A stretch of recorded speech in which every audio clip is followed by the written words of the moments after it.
ವಕ್ಫ್ bill ಬಾಣ ಸಾಕಷ್ಟು ವರ್ಷಗಳಿಂದ ಚರ್ಚೆಗೆ ಗ್ರಾಸವಾಗಿರುವಂಥ ವಿಚಾರ ಸದ್ದು ಗದ್ದಲದ ನಡುವೆನೇ ಮೊನ್ನೆ ಲೋಕಸಭೆಯಲ್ಲಿ ಸಂಸದೀಯ ವ್ಯವಹಾರಗಳ ಸಚಿವ ಕಿರಣ್ ರಿಜಿಜು ಬಿಲ್ ಪಾಸ್ ಮಾಡಿದ್ದಾರೆ.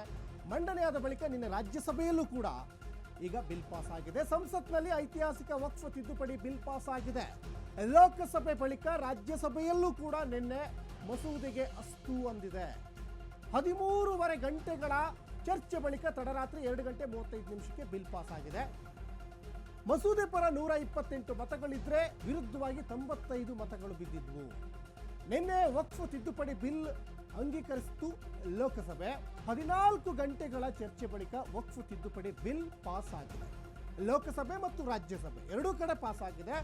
ಆದರೆ ಮಸೂದೆ ಪರವಾಗಿ 288 ಮತಗಳಿದ್ರೆ ವಿರುದ್ಧವಾಗಿ 232 ಮತಗಳಿದ್ವು. ಸಂಸತ್ನಲ್ಲಿ ನಿಜಕ್ಕೂ ಒಂದು ಐತಿಹಾಸಿಕ ಕ್ಷಣಕ್ಕೆ ಸಾಕ್ಷಿಯಾಗಿತ್ತು. ಸಾಕಷ್ಟು ವರ್ಷಗಳಿಂದ ಒಂದು ವಿವಾದಕ್ಕೂ ಕೂಡ ಕಾರಣ ಆಗಿತ್ತು. ಪರ ವಿರೋಧ ಚರ್ಚೆಗಳು ನಡೀತಾ ಇದ್ವು.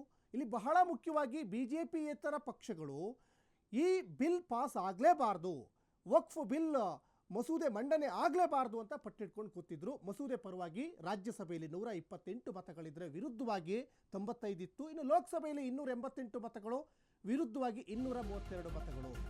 ಇನ್ನು ಉಭಯ ಸದನಗಳಲ್ಲೂ ಕೂಡ ಮಸೂದೆಗೆ ಅಸ್ತು. ಹಾಗಾದ್ರೆ ಮುಂದೇನು? ವಕ್ಫ್ ತಿದ್ದುಪಡಿ ಬಿಲ್ಗೆ ರಾಷ್ಟ್ರಪತಿ ಅನುಮೋದನೆ ಒಂದೇ ಬಾಕಿ ಇರುವಂಥದ್ದು. ದ್ರೌಪದಿ ಮುರ್ಮು ಅವರು ಸಹಿ ಮಾಡಿದರೆ ಮುಗೀತು. ಇದು ಕಾನೂನಿನ ಚೌಕಟ್ಟಿನಡಿ ಬರುತ್ತೆ, ರಾಷ್ಟ್ರಪತಿಗಳಿಗೆ ರವಾನೆ ಆಗುತ್ತೆ ವಕ್ಫ್ ತಿದ್ದುಪಡಿ ಈ ಕಾನೂನು. Sir, I move that the bill be passed. Motion moved that the bill be passed. The question is that the bill be passed.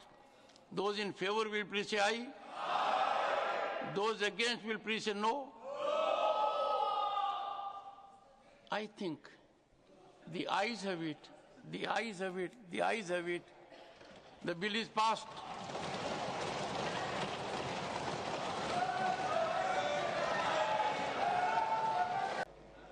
Honorable members,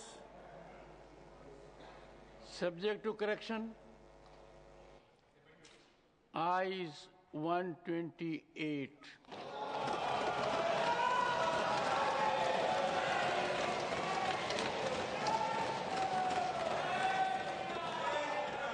Noes 95.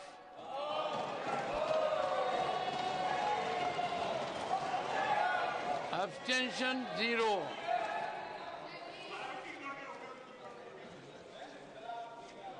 The bill is passed.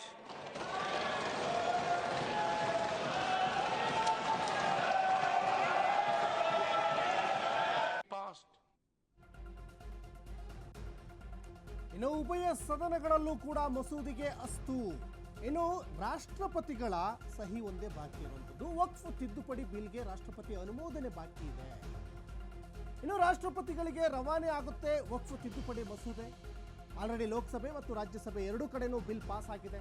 ರಾಷ್ಟ್ರಪತಿಗಳು ಮಸೂದೆಗೆ ಅಂಕಿತ ಹಾಕಿದ್ರೆ ಅಂತಿಮ ಅಧಿಸೂಚನೆ ಹೊರಡಿದಂಗೆ. ರಾಷ್ಟ್ರಪತಿಗಳ ಅಂಕಿತದ ಬಳಿಕ ಕಾಯ್ದೆ ರೂಪ ಪಡೆದು ಬಿಲ್ ಜಾರಿ ಆಗುತ್ತೆ. ಉಭಯ ಸದನಗಳಲ್ಲೂ ಮಸೂದೆಗೆ ಏನು ಅಸ್ತು ಸಿಕ್ಕಿದೆಯಲ್ಲ, ಈಗ ರಾಷ್ಟ್ರಪತಿಗಳು ಸಹಿ ಹಾಕಿದ ಮೇಲೆ ಇದು ಕಾನೂನಿನ ಚೌಕಟ್ಟಿನಡಿ ಬರುತ್ತೆ. ಈಗ ವಕ್ಫ್ದೇ ಒಂದು ಕಾನೂನನ್ನು ಮಾಡ್ಕೊಂಡಿದ್ರು. ಈಗ 1954ರಲ್ಲಿ ಈಗೇನು ವಕ್ಫ್ ಜಾರಿಗೆ ಬರುತ್ತೆ. ಅದಾದಮೇಲೆ 1995ರಲ್ಲಿ ತಿದ್ದುಪಡಿ ಆಗುತ್ತೆ. ಅದಾದಮೇಲೆ ಸಾಕಷ್ಟು ತಿದ್ದುಪಡಿ ಆಗ್ತಾ ಬರುತ್ತೆ. ಆದರೆ ವಕ್ಫ್ ತಾನು ಯಾವುದೇ ಆಸ್ತಿ ಮೇಲೆ ಕಣ್ಣು ಹಾಕಿದ್ರು ಕೂಡ ಆ ಆಸ್ತಿ ವಕ್ಫ್ ಬೋರ್ಡಿಗೆ ಸಂಬಂಧಪಟ್ಟಿದ್ದು ಅಂತ ಒಂದಿಷ್ಟು ಕಾನೂನಿತ್ತು. ಆದರೆ ಈಗ ಬದಲಾದಂತಹ ದಿನಗಳಲ್ಲಿ ಈಗೇನೀಗ ಲೋಕಸಭೆಯಲ್ಲಿ ಬಿಲ್ ಮಂಡನೆ ಆಗಿದೆಯಲ್ಲ, ಈಗ ಆ ರೀತಿ ಇಲ್ಲ. ಸಾಕಷ್ಟು ಕಠಿಣಾತಿ ಕಠಿಣ ಕಾನೂನುಗಳು ಜಾರಿಯಾಗಿರೋದ್ರಿಂದ ಈಗ ಹೇಗೆ ಬೇಕು ಹಾಗೆ ಆಸ್ತಿಯನ್ನು ನಮ್ಮದು ಅಂತ ಹೇಳಕ್ಕೆ ಬರಲ್ಲ.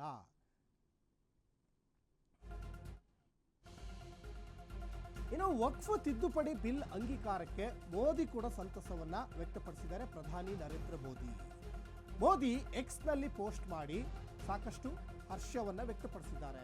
ಸಂಸತ್ತು ಅಂಗೀಕರಿಸಿದ ಬಿಲ್ ಪಾರದರ್ಶಕತೆ ಹೆಚ್ಚುತ್ತೆ. ಪಾರದರ್ಶಕತೆಯ ಉದ್ದೇಶದಿಂದಲೇ ಬಿಲ್ ಪಾಸ್ ಆಗಿದೆ ಅಂತ ಕಿರಣ್ ರಿಜಿಜು ಕೂಡ ಹೇಳಿದ್ರು. ಕೇಂದ್ರ ಸರ್ಕಾರ ಮುಸ್ಲಿಮರ ಹಕ್ಕುಗಳನ್ನು ರಕ್ಷಿಸುತ್ತೆ. ಮೋದಿ ಹೇಳ್ತಾ ಇದ್ದಾರೆ, ಪ್ರತಿಯೊಬ್ಬ ನಾಗರಿಕನ ಘನತೆಗೆ ಆದ್ಯತೆ ನೀಡಲಿಕ್ಕೆ ನಾವು ಬದ್ಧ. ವಕ್ಫ್ ತಿದ್ದುಪಡಿ ಬಿಲ್ ಅಂಗೀಕಾರಕ್ಕೆ ಸಂತಸ ಆಗ್ತಾ ಇದೆ. ಯಾಕೆ ಸಂತಸ ಅಂದರೆ ವಕ್ಫ್ ಆಸ್ತಿ ದುರ್ಬಳಕೆ ಆಗಬಾರ್ದು.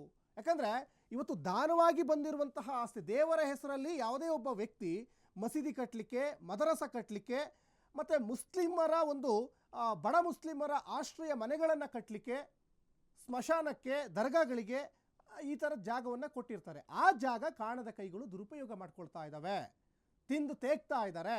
ಆ ಥರ ಆಗಬಾರ್ದು. ಈ ಜಾಗ ಯಾರಿಗೆ ಸೇರಬೇಕು ಅದು ಅವರಿಗೇ ಸೇರಬೇಕು. ಹಾಗಾಗಿ ನಾವು ಮಸೂದೆಯನ್ನು ಪಾಸ್ ಮಾಡ್ತಾ ಇದ್ದೀವಿ, ಬಿಲ್ ಪಾಸ್ ಮಾಡ್ತಾ ಇದ್ದೀವಿ ಅಂತ ಗಟ್ಟಿ ಧ್ವನಿಯಲ್ಲಿ BJPಯ ಬಹುತೇಕ ನಾಯಕರು ಹೇಳಿದರು. ಅಮಿತ್ ಶಾ ಹೇಳಿದರು, ಮೋದಿ ಹೇಳಿದರು, ಜೊತೆಗೆ ಸಂಸದೀಯ ವ್ಯವಹಾರಗಳ ಸಚಿವ ಕಿರಣ್ ರಿಜಿಜು ಕೂಡ ಅದೇ ದಾಟಿಯಲ್ಲಿ ಹೇಳಿದರು. ಹಾಗಾಗಿ ಇವತ್ತು ಲೋಕಸಭೆ ಮತ್ತು ರಾಜ್ಯಸಭೆ ಎರಡೂ ಕಡೆನೂ ಕೂಡ ಬಿಲ್ ಪಾಸ್ ಆಗಿರೋದ್ರಿಂದ ಇನ್ನು ರಾಷ್ಟ್ರಪತಿಗಳ ಒಂದು ಅಂಕಿತಕ್ಕೆ ಮಾತ್ರ ಈಗ ಬಾಕಿ ಇರುವಂಥದ್ದು. ಇನ್ನು ವಕ್ಫ್ ತಿದ್ದುಪಡಿ ಬಿಲ್ ಅಂಗೀಕಾರಕ್ಕೆ ಕಾಂಗ್ರೆಸ್ ನಾಯಕರು ಕಿಡಿಕಾರ್ತಾ ಇದ್ದಾರೆ. ಬಿಲ್ ಅಂಗೀಕರಿಸಿದ್ದು ತಪ್ಪು, ಇದು AICC ಅಧ್ಯಕ್ಷ ಮಲ್ಲಿಕಾರ್ಜುನ್ ಖರ್ಗೆ ಅವರ ಆರೋಪ. ಕೇಂದ್ರದಿಂದ ಜನವಿರೋಧಿ ನಡೆ ಇದೆ. ಕಪಿಲ್ ಸಿಬಲ್ ಕಾಂಗ್ರೆಸ್ನ ಮತ್ತೊಬ್ಬ ನಾಯಕ ಕೂಡ ಅದೇ ಥರ ಹೇಳ್ತಾ ಇದ್ದಾರೆ. ಮಸೂದೆಗೆ ನಮ್ಮ ವಿರೋಧವಿದೆ ಅಂತ ಅಭಿಷೇಕ್ ಮನು ಸಿಂಘ್ವಿ ಕೂಡ ಹೇಳ್ತಾ ಇದ್ದಾರೆ.